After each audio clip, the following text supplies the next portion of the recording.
So it's October 16, 2023. We dropped by the beach farm and somebody asked a question in one of our comments about the surveys that's being done. We still don't actually have the finalized documents yet, but they wanted to know what the markers look like. And that little round concrete thing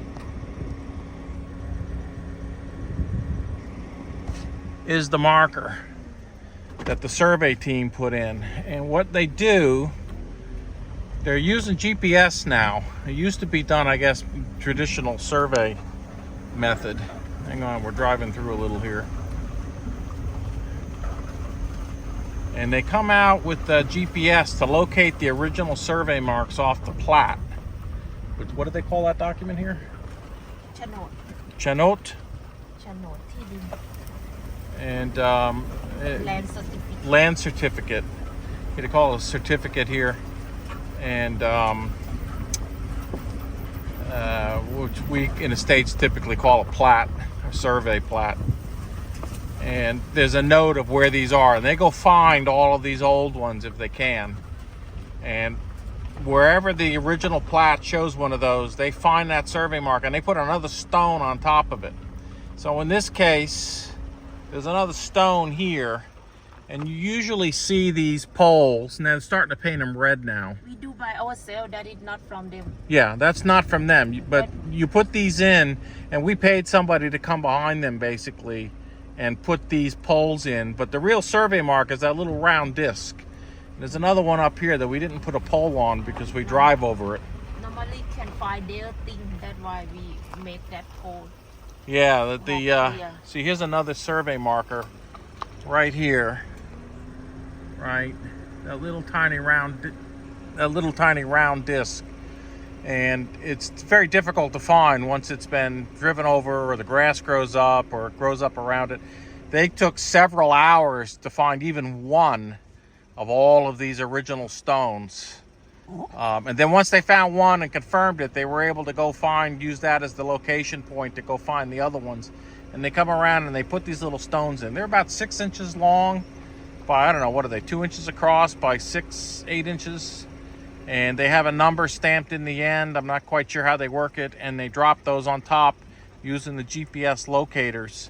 And you as the property owner are technically, I guess, responsible to put a marker that's more visible on it. Most people, I guess, do it themselves. We paid somebody to do it. So I'll show you up here at the end. There's two up here. We're getting ready to plant palm oil here. We got the stakes in the ground. We're going to fill in the gaps in some of the palm oil. So here on the corner of the property, you can see a pole here, right? So at the base of that pole will be another one of those markers. And this marker, the property, for instance, in this case, goes all the way to the edge of the road, right? But there's a 4.5 meter setback from the center of the road. So that's where the marker is, but the property line in this particular case goes all the way to the edge of the road, right? And all the way to the edge of this road that we're on, right? This is actually a public road that we're on here. So that's the markers, and there's one at the far end I'll show you before we exit here.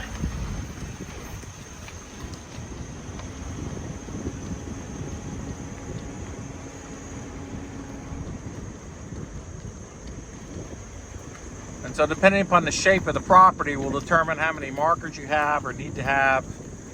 And how many did we end up with? 16, 17, something like that? First time we bought 16 and we go for more. 16, 18.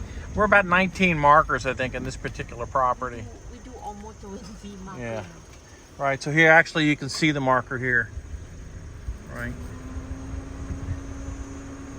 So that little stone on the bottom will correspond to a number that they should put on the certificate. We still don't have the new certificates yet for the property. There's some kind of delay, and they do some kind of advertising for 30 days, and I'm not quite sure of the process, but we still don't have all the certificates in the name yet from the original survey. The last survey on the property, I think, was something like 47 years ago. So it's quite old. So anyway, that's what it was for somebody who asked that question. That's what the survey markers look like. And have a nice day. Bye-bye.